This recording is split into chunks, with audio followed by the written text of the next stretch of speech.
Hello everyone, welcome back to my channel SS colourful vlogs Telugu.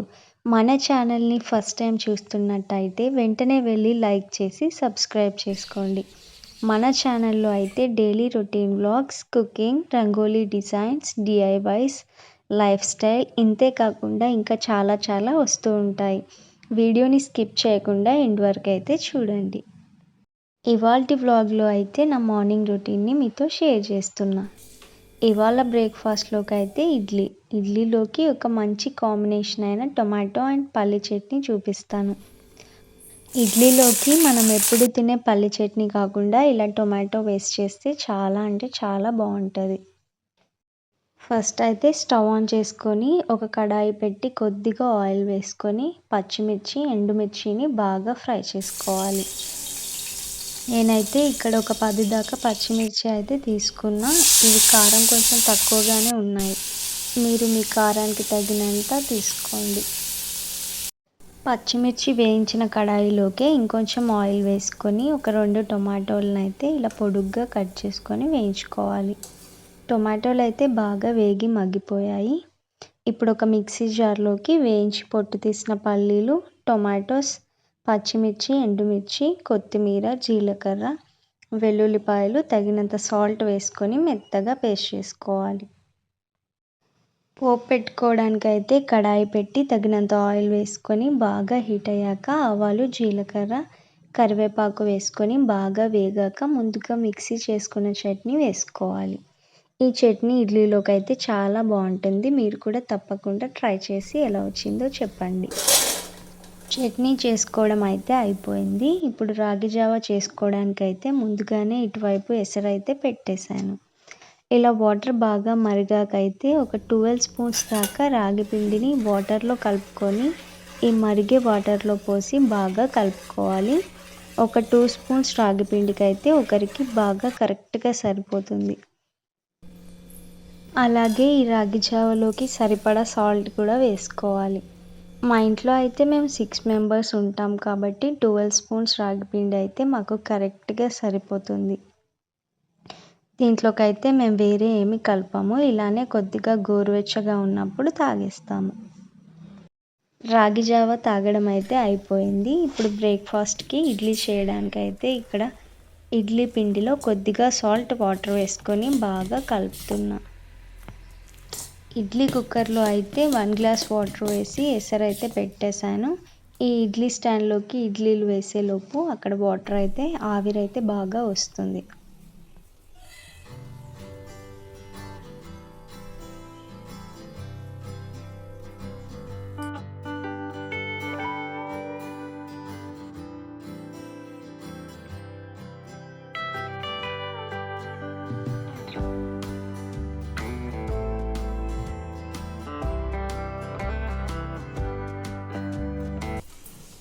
Water అయితే బాగా మరిగి ఆవిరైతే వస్తుంది. ఇప్పుడు ఇడ్లీ స్టాండ్ పెట్టి ఒక 15 మినిట్స్ దాకా ఇడ్లీని ఆవిరికి బాగా ఉడికించుకోవాలి. ఇడ్లీ 15 మినిట్స్ బాగా ఉడికిన తర్వాత 5 మినిట్స్ అయితే అలానే వదిలేయాలి. అంతే, ఎంతో సాఫ్ట్గా ఉండే ఇడ్లీ అయితే రెడీ. ఇడ్లీస్ 20 మినిట్స్లో అయితే రెడీ అవుతాయి. ఇడ్లీలోకి కాంబినేషన్గా ఈ టొమాటో పల్లి చట్నీ అయితే చాలా బాగుంటుంది. మీరు కూడా తప్పకుండా ట్రై చేయండి. ఇవాళ లంచ్లోకి అయితే సింపుల్గా బజ్జీ కర్రీ అయితే చేస్తున్నా. ఎలా చేస్తానో చూసేయండి. బజ్జీ కర్రీ చేసుకోవడానికి అయితే ముందుగా స్టవ్ ఆన్ చేసి కడాయి పెట్టి ఆయిల్ అయితే వేసుకోవాలి. ఈ కర్రీ అయితే చాలా సింపుల్గా చేసుకోవచ్చు. ఎంత సింపుల్గా చేస్తామో అంతే టేస్టీగా కూడా ఉంటుంది.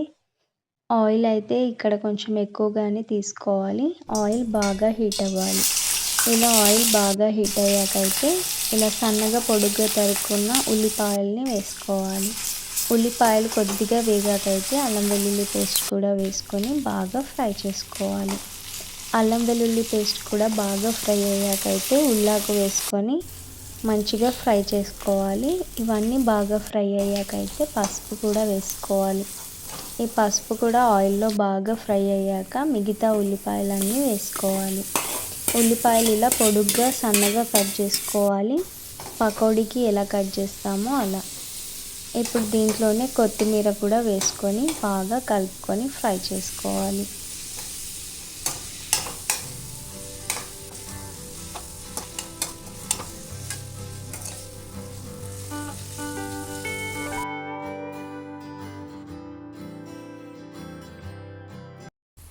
ఉల్లిపాయలు అయితే బాగా ఫ్రై అయ్యాయి. ఇప్పుడు దీంట్లోకి అయితే అన్ని మసాలాస్ యాడ్ చేసుకోవాలి.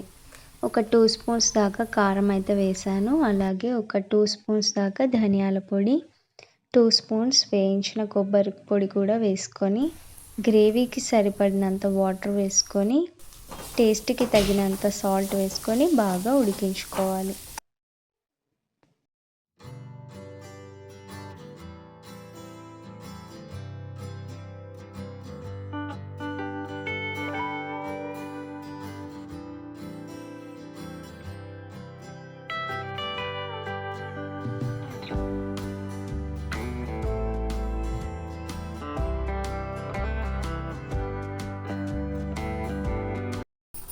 గ్రేవీ అయితే ఈ కన్సిస్టెన్సీలోకి వచ్చాక అయితే ఇప్పుడు బజ్జీలను వేసుకోవాలి.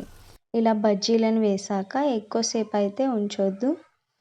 ఒక 5 మినిట్స్కి బజ్జీలు ఆ గ్రేవీని బాగా పీల్చేస్తాయి. 5 మినిట్స్ కంటే ఎక్కువ అయితే స్టవ్ ఆన్లో ఉంచొద్దు. ఒక 5 మినిట్స్ తర్వాత స్టవ్ ఆఫ్ చేస్తే ఈ బజ్జీలు ఆ గ్రేవీని పీల్చుకొని కర్రీ అయితే చాలా టేస్టీగా ఉంటుంది.